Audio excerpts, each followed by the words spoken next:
I was just a man with a promise. But on that day, I was asked to surrender everything. My past, my present, and my future all tied up in one life, the life of my son. The desert wind whispered my name, carrying the weight of a choice that would echo through generations. Was this faith, or was it madness? This is the story of how I learned the difference. My name is Abraham. Long before that day on the mountain, my life was already a journey of faith. My wife, Sarah, and I lived in a land called Ur. Life was comfortable, predictable. But one day a voice cut through the noise of my ordinary life. It was a voice I'd never heard, yet somehow I knew it was the voice of God. He said, "Leave your country, your people, and your father's household, and go to the land I will show you."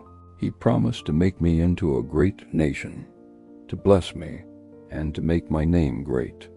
A great nation? Sarah and I were getting older, and we had no children. The idea seemed impossible. But there was a conviction in that voice, a certainty that calmed my doubts. So we packed our belongings, gathered our household, and set out.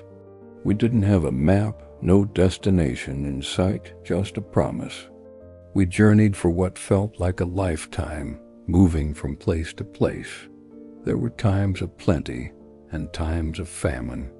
There were moments my faith soared and moments it faltered. Sarah and I waited for the son we were promised. Years turned into decades. The hope we held on to began to feel thin, stretched by the passing of time. We were old, far beyond the age of having children. Sarah even laughed when she overheard angels telling me she would bear a son within the year. It was a bitter laugh born of disappointment, and I understood it. But God's timing is not our own. Just as promised, Sarah gave birth to a son. We named him Isaac, which means he laughs, because he brought so much joy and laughter into our lives, turning Sarah's bitter laugh into one of pure delight. He was the child of the promise, the living, breathing proof of God's faithfulness. Every day with him was a gift. I watched him grow from a baby into a young boy, my heart swelling with a love I never knew was possible. He was my future, the hope of the great nation God had promised. Then came the day that shattered my world. That same voice, the one that had guided me from Ur, spoke again.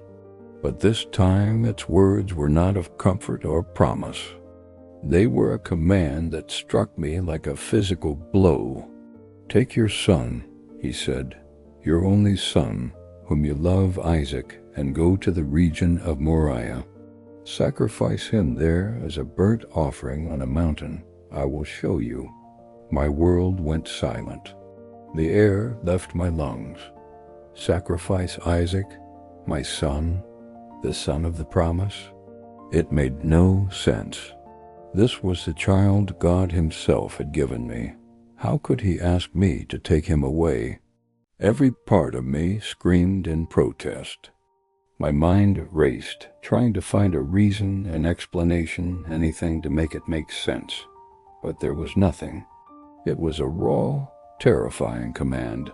That night I didn't sleep. I looked at Sarah, sleeping peacefully, unaware of the storm raging within me.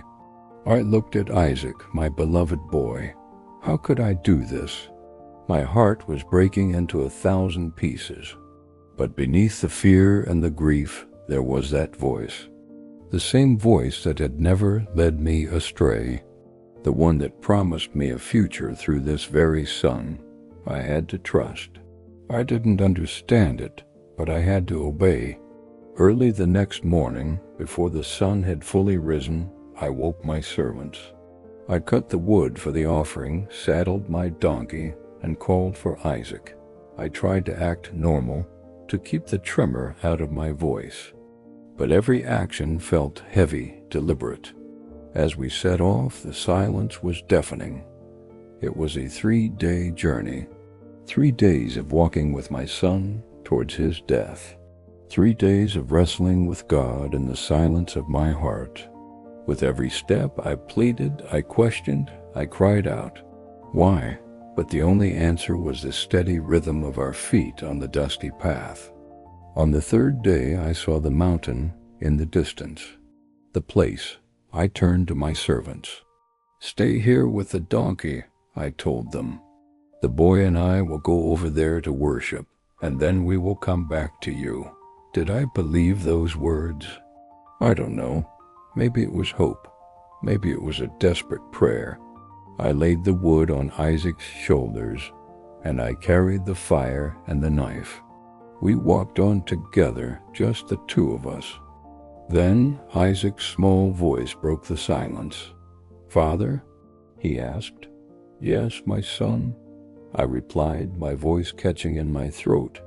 "The fire and the wood are here," he said, looking around. "But where is the lamb for the burnt offering?" His innocent question pierced my heart.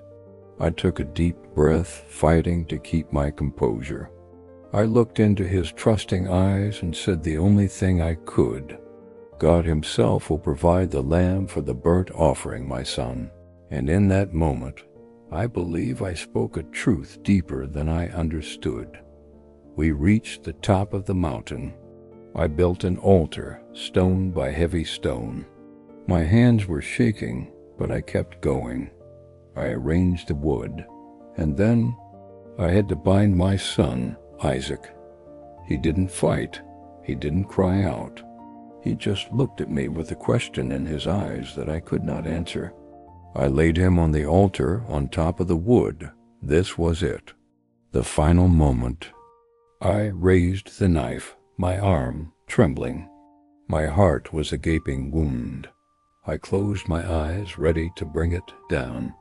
"Abraham, Abraham," a voice from heaven, an angel of the Lord. I froze, the knife suspended in mid-air. "Do not lay a hand on the boy," the angel said. "Do not do anything to him. Now I know that you fear God because you have not withheld from me your son, your only son." I opened my eyes, and there, caught in a thicket by its horns, was a ram, a sacrifice. I stumbled over to it, my legs weak with relief. I had told Isaac that God would provide the lamb, and he had. I unbound my son, holding him tighter than I ever had before, tears of relief and gratitude streaming down my face. We sacrificed the ram instead, and I named that place, "The Lord Will Provide." That day on the mountain changed me forever. I went up the mountain with a choice, and I came down with a revelation. I learned that faith isn't about understanding God's plan. It's about trusting His character, even when the path is shrouded in darkness. It's about being willing to surrender what you love most, believing that what He gives back is so much greater. The promise wasn't just about a son or a nation. It was about a relationship, a covenant built on trust and obedience. My son was returned to me, but my heart was now fully His, and that was a sacrifice I would make again and again. Thank you for listening to my story. If you found meaning in this journey, please like, share, and subscribe for more stories of faith and transformation.